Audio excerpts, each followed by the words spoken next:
Hello and welcome everyone. Thank you for joining us today to talk about implementing lean management and best practices in your LBM business. My name is Rick Schumacher, editor and publisher of LBM Journal, and I'd like to welcome you to our inaugural webinar for 2018. Our goal with these webinars and webcasts is to provide you with insights to run your business better and smarter. With many LBM businesses across the U.S. running at full capacity, companies are searching for ways to make sure that they're working as smart as they can, maximizing value for their customers while minimizing waste. Considering the razor-thin margins that define our business, even modest gains in efficiency can have a solid impact on your bottom line. Sponsored by Epicor, today's webinar features Scott Morrison addressing implementing lean practices in your LBM business. With bachelor's and master's degrees in industrial engineering and 30 years of real-world experience, Scott helps LBM business leaders discover the root causes of productivity problems. Scott is also one of 3 lean experts featured in Waste Not, Want Not with Lean Principles, an article from the upcoming LBM Journal. Scott will be joined by Jason Parchumchuk from Epicor, who will give examples of how BizTrack software can help LBM dealers go lean. All attendees are muted, but if you have questions, please post them in the chat window and we will address them in the last 10 minutes of the webinar. We expect to be finished with the presentation in about 30 minutes. Also, we're recording this webinar and we will send it to all participants and registrants. It will also be posted on lbmjournal.com. If you have any questions, feel free to reach out to us at the email addresses posted in the chat window by the Epicor host. And now I'll hand it over to Scott. Thank you very much, Rick, and good morning, everyone. In the next half hour or so, we're going to cover several topics associated with implementing lean in your yard and or distribution center. And I am focusing the slides on yards and DCs, but obviously there's several connections to your production operations. First on the agenda, we're going to cover the basic definition of lean and one very well-proven approach to continuously improving your operations. And this will be really familiar to my clients and other lean practitioners. Then we'll cover 4 different types of waste that can occur in your lumberyard with a few suggestions on how to attack it or attack them. And after each description, I'll turn it over to Jason to demonstrate how software tools can be used to help you organize your attack and keep track of results. And then finally, with Emily and Rick's assistance, we'll wrap up with a question and answer session and close out the webinar. The basic concepts of lean started in the early years after World War II in Japan. Aichi Ono was an industrial engineer for Toyota Motor Company. And he wrote a book several years later called the Toyota Production System. And since materials and capital and human resources were so limited at that time, the early years after World War II, he identified 7 types of waste in his operations that, when reduced or eliminated, stretched out those precious resources.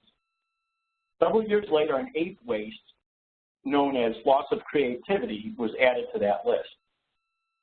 Now, lean can be identified or defined as a continuous and disciplined approach to finding and eliminating sources of waste. In my consulting practice, as we identify waste, and I know some of you are listening and are with us today, we always try to turn those into opportunities for improvements. And that means we now have something to attack and eliminate, or at least significantly reduce. Kind of my 3 favorite words in lean: opportunity for improvement. Once you've found a source of waste or group of sources, the process you follow to get rid of it is called the Plan, Do, Check, Act cycle, or the PDCA cycle. That's also been around for quite a while. It's a methodology that was first implemented extensively in Japan in the late 1940s and early 1950s by Dr. W. Edward Deming, an American statistician.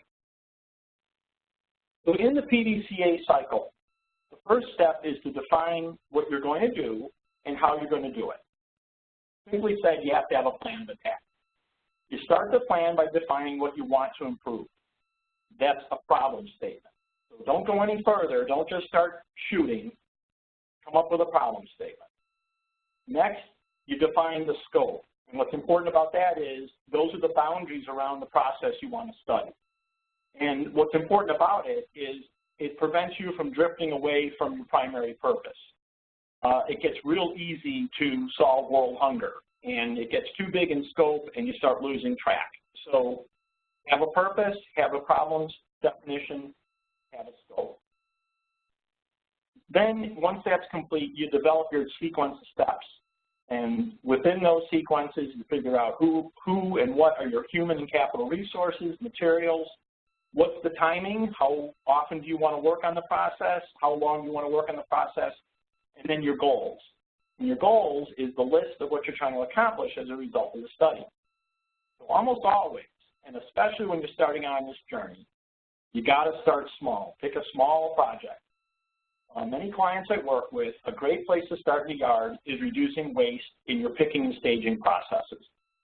So a common goal for a cycle like that would be increase the number of invoice lines picked per hour by 25%. So we'll use this as a working example for the next couple of slides.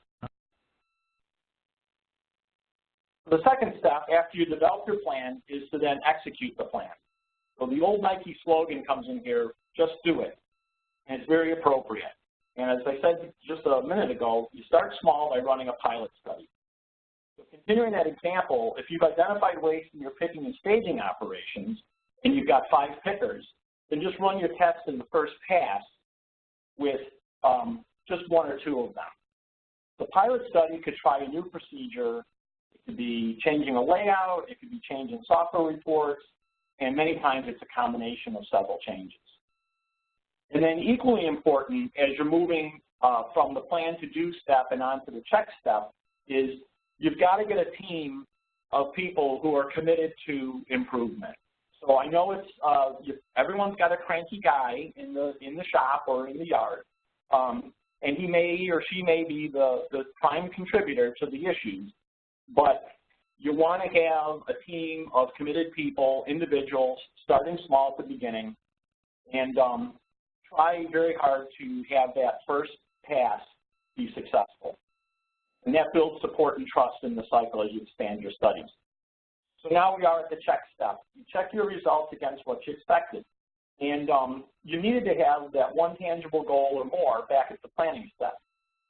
So some examples of metrics that you want to gather at the check step are things like picking rates, distance traveled, truck turnaround time, first outs, and they need to match up with your goals. As you start the pilot study, you get baseline measurements of those rates, distances, and times. And after the study is complete, you get a second reading of those same metrics. And at that point, now you start looking at, well, did I get that 25% improvement, or is it only just a couple of percentage points? Maybe I fell behind and I'm even worse off than I started. That's not all that unusual. But regardless of where you are and what you have at this point, document your before and afters. You start tracking how you're doing. Now you're armed with all the results, and you got a sense of how well you're doing in that pilot study. So now the last step is act. You've got to make more changes and continue your study. This is not the place where you stop and declare victory, or you throw in the towel conversely because you didn't achieve what you originally intended to do.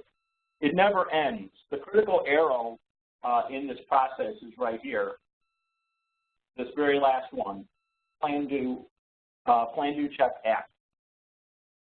So you always want to go back to the planning step to look for new sources of waste. And these are the 8 categories that you're going to be looking for in both the first and the second loop. So many times we're really glad that we started small and didn't invest a lot of time and money because we probably learned a lot of things about the process that we weren't expecting. And if we had invested a lot of time and effort at that point, then we've burned a lot of energy and we're not very far. So I always try to start small. So duct tape, cardboard, and just a couple of people are very valuable here. All right. So now we've got the 8 sources of waste. We don't really have a lot of time to go over all 8 of them, so I'm just going to highlight, and Jason's going to comment on the 4 that are in bold print, the 4 in the middle. And you're usually going to have multiple sources of waste, so don't get too concerned and hung up on just one type of category. We're just trying to go over the basics, And then later, when you start studying a process, you can loop back and see if there's other contributors to it. So the first type of waste then is excess motion.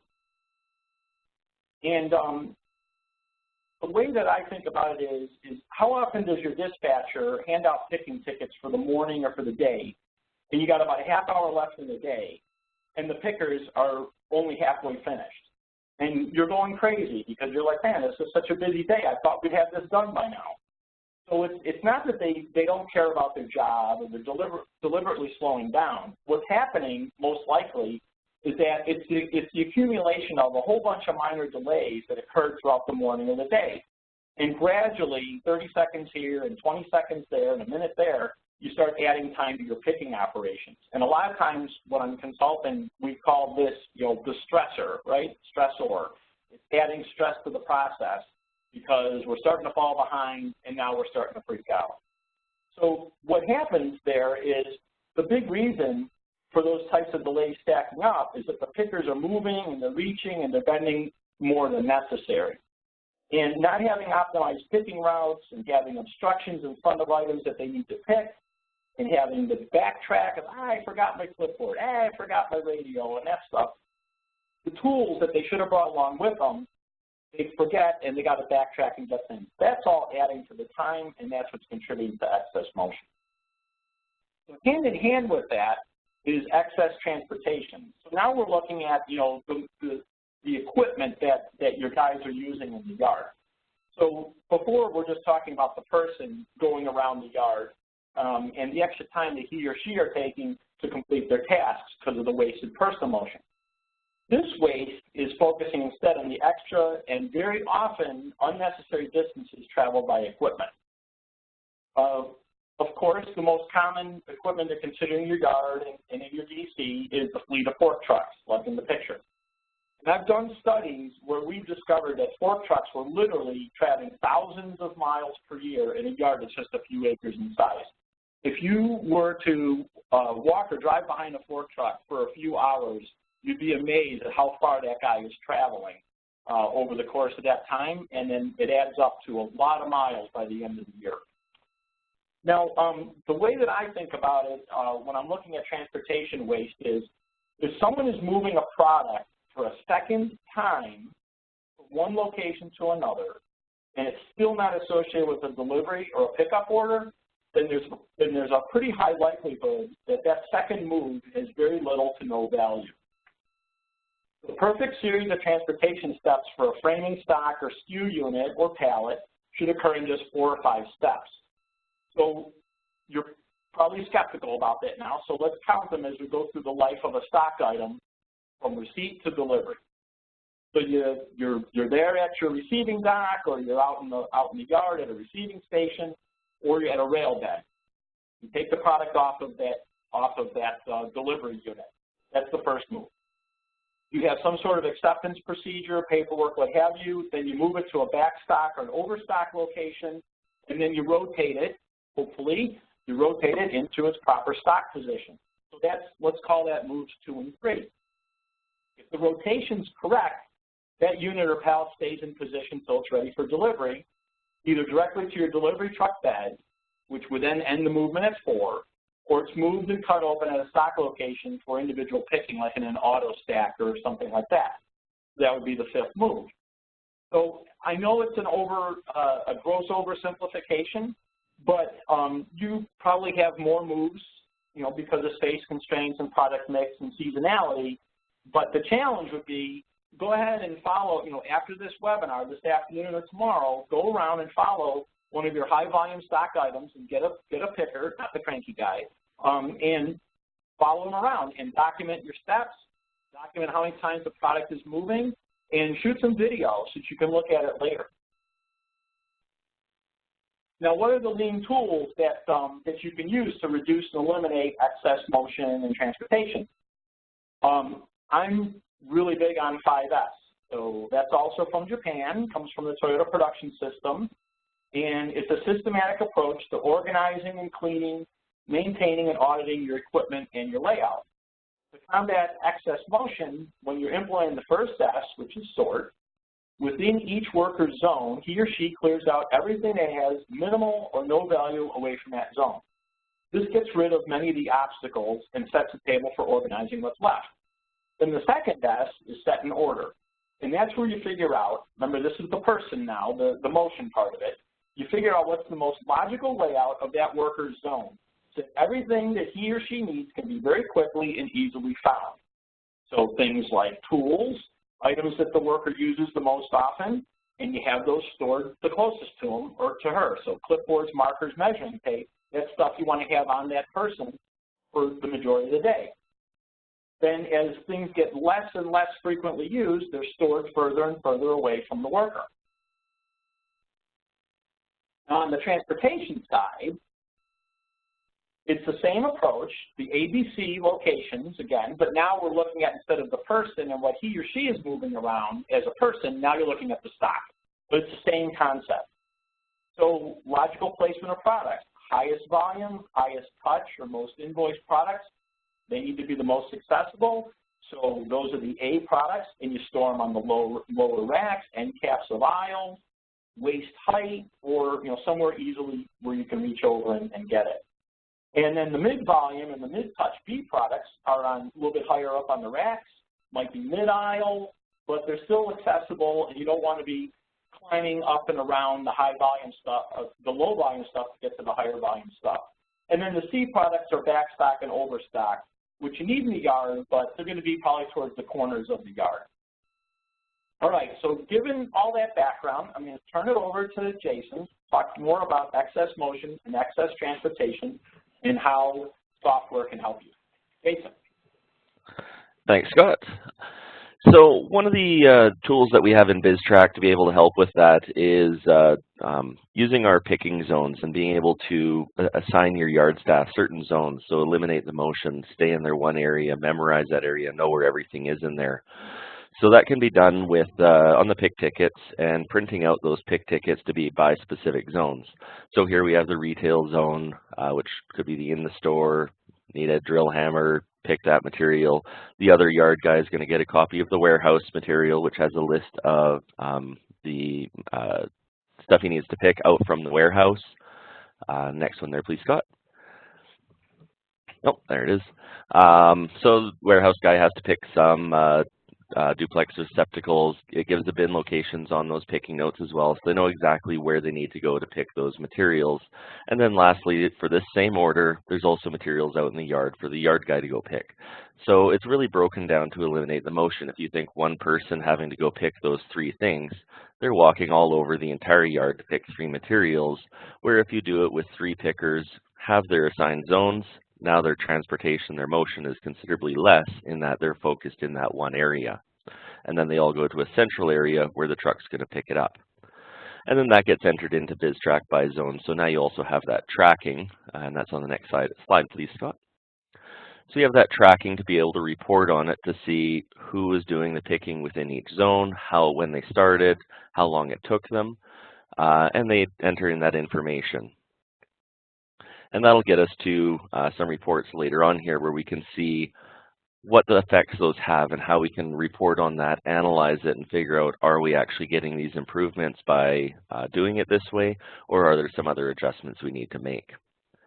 Other things for reducing motion is our customer stratification also comes with something called our market basket analysis report. And what this report shows us is based on products, how many transactions have we had on these products along with our sales history? But more importantly is the affinity of these products. So Scott, if you want to click once there, that'll bring us up our number of transactions. So we have our list of products, we get our sales information, quantity information, number of transactions. And then the next slide here is the affinity of these products. So that is how often is another product sold with this product. So in this case, we can see here that our 2x4 8-foots, 40% of the time we also sold 10-foots with those, 36% of the time we sold 12-foots. So we're able to build that affinity and see that relation and align our yards so that you're reducing that motion by grouping things together, or for those less required items, put those higher up so that while they're all together, all stacked together, they don't need to be as accessible because those are your B or your C items that you're not getting to as often. So the next one here is reports that we can use using our picking by zone, being able to track what our yard staff is doing. So I'm going to look at our yard staff DP here. DP spends a short amount of time compared to the others. He's a fairly quick picker, does very few minutes per order in the different zones here. So the blue one is our retail, warehouse, yard. Maybe he shifts around different days into different areas. So you can see where he's quicker at picking, where he takes longer to do his picking. The next one here breaks down a little more into how big those orders are. So average sales order amount. So we'll look here again at DP. His retail, he spent a little more time there than he did in the warehouse, but they were also smaller orders. So he may not be as familiar in the retail area than as he is in the warehouse, where he has those larger orders, but a shorter amount of picking time. Or perhaps our retail needs to be a little more efficiently organized. And then we can also look at average order size picked. So based on the number of lines, the warehouse and the retail are fairly comparable for DP. Yard's a little higher, but if we look at his time and do those comparisons, it may not have that much an effect. So you're able to build into that analysis and build that reporting to see how your plan is doing and follow up on it. And then lastly is more reducing motions and transportation is with your vehicles. So looking at how long your vehicles are waiting in the yard for yard staff to load them up. So that's the green column there, which shows on average, if we look at all of our trucks, they're around that 24-minute mark of time spent in the yard waiting to get loaded up. So is there any improvements we could do there? Maybe materials are still being picked when the truck comes in. And that's where we can also look at our average delayed, average late time to see how those vehicles are producing. And then we also look at by vehicle what the maximums are. So what's the maximum wait time for certain vehicles? We can see here that our T22 truck, it spent almost 200, 300 minutes waiting at one point for orders to be picked. So what was the reason for that? Now we can go through and investigate, because that's a long time for a truck to be sitting in the yard idle. And I think back to you now, Scott. All right, thanks. So the last comment of Jason makes a good transition to the next type of waste, which is waiting time. And that's idle time that's leaving you unable to work. It's any time when anyone on your staff could have been working, but they're idle because he or she is waiting for someone or something to finish an operation before he or she can proceed. So in the yard, we've already talked about obstructions and block pads and the excess motion and excess transportation that causes delays.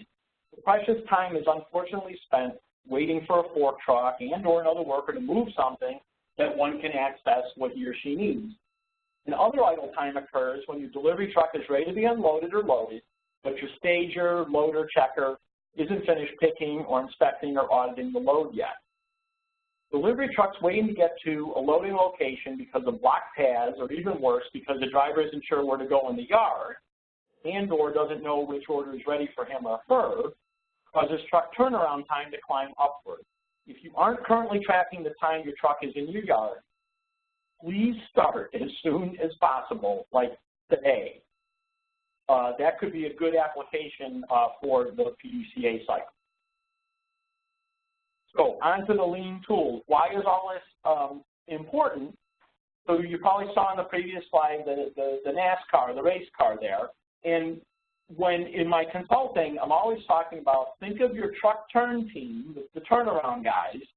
That's the dispatcher, the pickers, the stagers, checkers, and loaders. And that's your NASCAR pit crew. And every second counts. I mean, an 8-second hit could mean the difference between winning and losing a race because someone else was in 6 seconds or 10 seconds. Your trucks only earn you money when they're on the road. So if you organize your turnarounds as if it's a pit crew, that'll reduce the time that they're in your yard and hopefully maximize delivery time. How do you get this started? You've got to split your turnaround process into 3 segments. So first, before the truck arrives, this is that first external time. You have to have everything that the truck needs for the next run picked, staged, and sequenced for quick loading.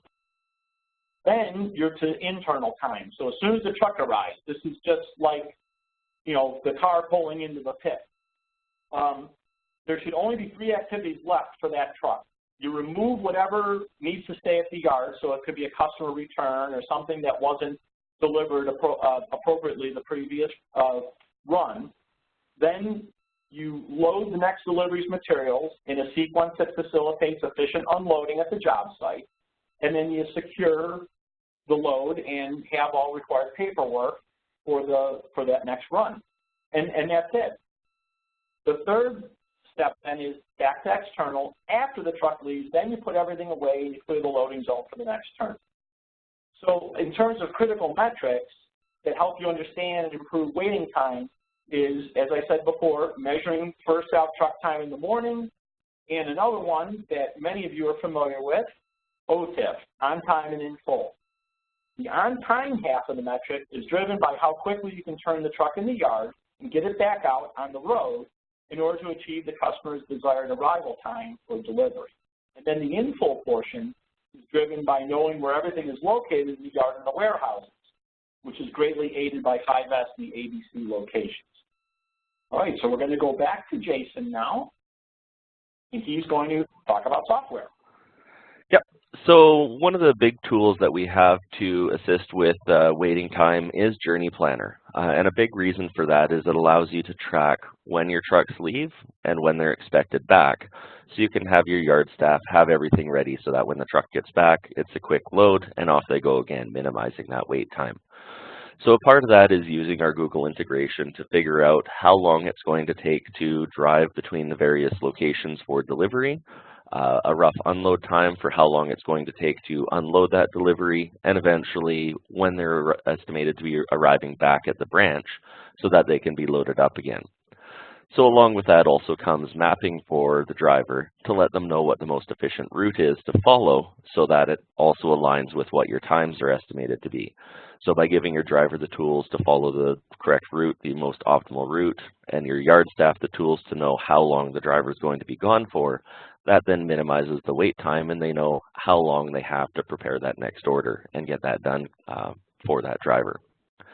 And then for the on-time and in full, we also have our dashboards there to track those reductions and those wait times for which orders were on time, which orders were in full, how on time were they a couple days late, or were they on time, and then in full, how many were back ordered, how many were in full, and various week-to-date, month-to-date, year-to-date visibility there as well. So giving that reporting to know how your tracking is doing, where you may need to make some improvements to become lean. And back to you, Scott. Yes, sir. And so the fourth one we're going to go through, the final one, because we're starting to get against our 30-minute stop, is called inappropriate inventory. And I call it inappropriate because you're always looking for the right amount of inventory, the right stock or non-stock products, have them placed in the right place in your yard, remember that ABC, and having it there at the right time. And what might be an appropriate inventory level for one product might be completely inappropriate for another. And of course, we have to consider market conditions and seasonality. So right now in the northern yards, although may have to temper this because it was like 75 yesterday in New Hampshire, the northern yards have bags of ice melt and wood pellets for stoves and easily accessible for your walk-in customers near the front counters and the dock doors. So that's quite appropriate for now, but in May or maybe next week it won't be nearly as appropriate. Now, when I look at stacks of inventory, like the picture there on the right, I'm always thinking about the money that you, Mr. Business Owner or Mrs. Business Owner, the money that you spent to purchase and receive and store and carry all those materials. So none of it, most of the time, non-commercial cases, none of that can be invoiced to your customer until you've delivered it.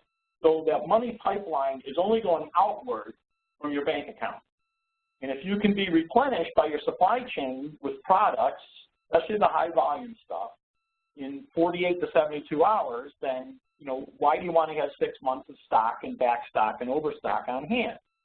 If your production shop can produce a special order or a special product within a week after receipt of an approved order, then why have them make it 6 weeks in advance and then possibly lose sight of it?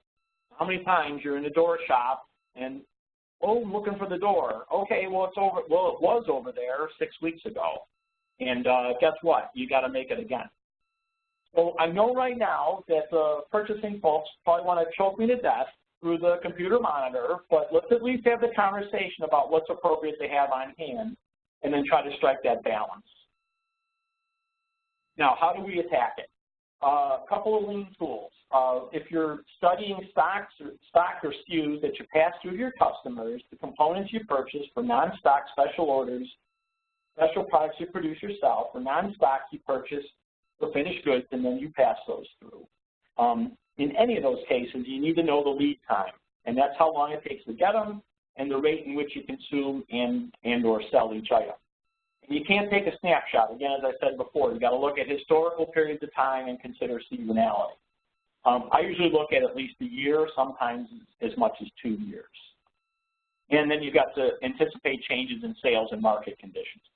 But if you can quantify the carrying costs and the expediting costs, then you can factor those into what we're trying to do is we're trying to minimize the overall costs.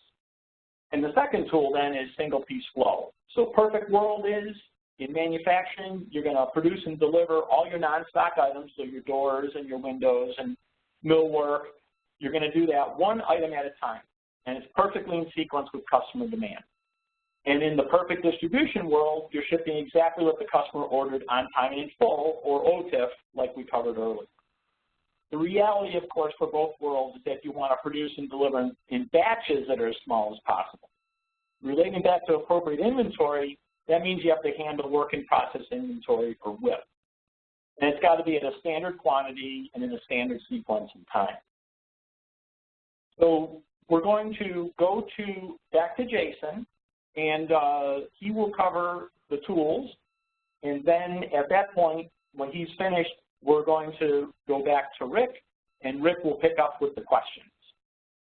All right, Jason, are you ready? Here we go. Thank you.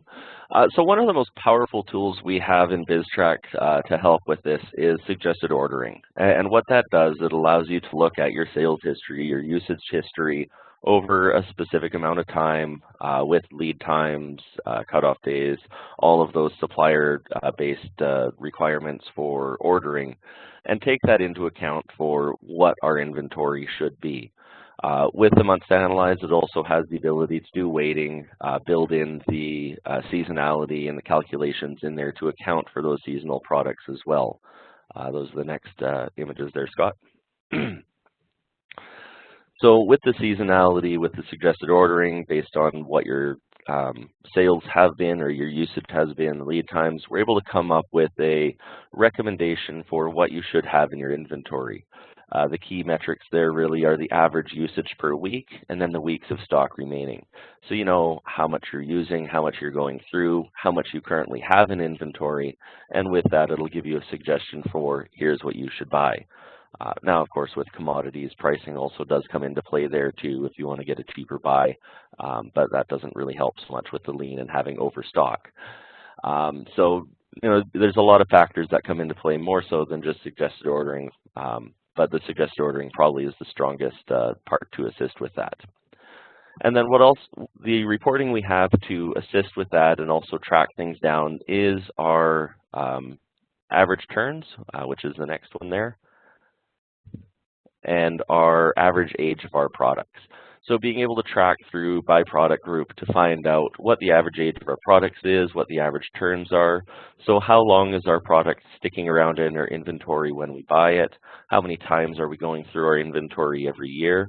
And making sure that those numbers are within reasonable limits to make sure that we don't have overstock or over inventory situations.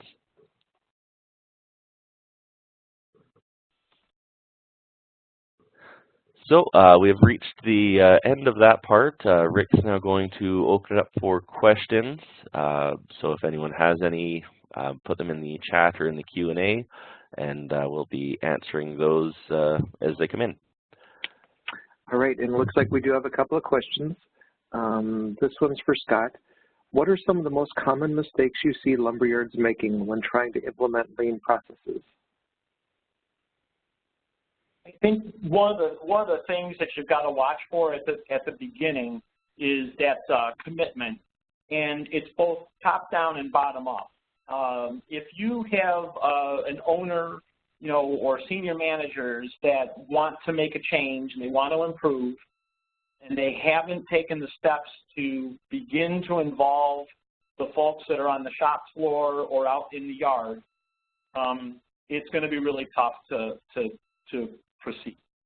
And conversely, if the folks at the in the door shop and in the yard and the supervisors are ready and willing to commit, and they can't get the attention of the owner or the primary site manager, it's difficult as well. So that's the thing I always look for first, is you've got to look at it as a top-down and a bottom-up, and even the first couple of meetings, you're already talking about with the senior managers how to get the folks involved on the shop floor. There's one more question. This kind of feeds back into the one you just answered, but how do I get buy-in from my staff? Depends on where the staff is. A lot of times, getting the staff involved, and many times the issue is on the middle management level. And what happens a lot of times, in my experience, is you've got a person who came up through the ranks. They maybe were the best picker, or they were the best driver, and they've now become the leader for the pickers or the leader for dispatch. And with that comes a lot of pride, and with it comes a lot of experience, and they may have the opinion of, hey, I've been doing this for 25 years, just leave me alone. The unfortunate news is that this market and this industry is changing so rapidly that just because something worked really well for 25 years doesn't mean it's going to work well in a year. And so the challenge is to sit down with that person and talk to him or her and make them open-minded to change. And when I loop back to the PDCA cycle, this is a perfect example of start small. Try to get some buy-in by starting very small with a small pilot and get some early successes, and you will turn that person around. If that person doesn't turn around in 60 to 90 days, then it's a different conversation, which may not involve the consultant. It might involve the owner of the company. Got it. That's a good answer, Scott. Change can be really tough. We have one more question. One is, what is the one lean change I could make that is likely to have the biggest or quickest return on investment? Is that Jason? You want to talk about it from a software perspective, and I can follow up with the lean tool. Yeah, sorry, Rick, could you repeat that again? I was just reading another question that came in privately there. Oh, sure. What is the one lean change I could make that is likely to have the biggest or quickest return on investment? Oh, that is a tough question. I guess I don't know if there's really any one good answer for that. It's all really going to depend on situation and where you may find those inefficiencies. If you're very efficient in your deliveries and your transportation and your inventory, then it's going to be your picking staff. If you're inefficient all around, I would say really inventory is probably your largest expense, and getting that in line is probably going to be the biggest return on investment. But that's a tough one to answer on the software side, in that it all depends on the situation. I mean, I'd agree with Jason. You probably have to get some data from the yard. But I think what's really important from a software perspective is having the data and being able to analyze it. And so reports and dashboards are very helpful, because what you want to avoid is opinion. You really want to have facts, and that's where software can be very helpful, because that's the facts that have been entered in over the past 6 months or year or 2 years. From a physical standpoint, regardless of software, I love 5S. It's an organizational tool, and the thing that's great about it, in my opinion, is that you can get everyone involved, and with just a little bit of elbow grease, but getting everyone involved in your site it becomes a shared effort. And so you can still do piloting and start small, but it can multiply and spread very quickly. Got it. All right, well, that's all the time we have today for questions, so that brings us to a close. Thanks to Scott and Jason for your expertise, and to all attendees for joining us today.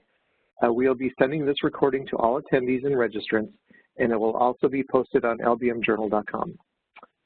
I've also, actually I haven't done this. I'm going to share a link in the chat window to the article on lbmjournal.com, Waste Not with Lean Principles, that's online right now. And that's it. So thanks again, and have a great day.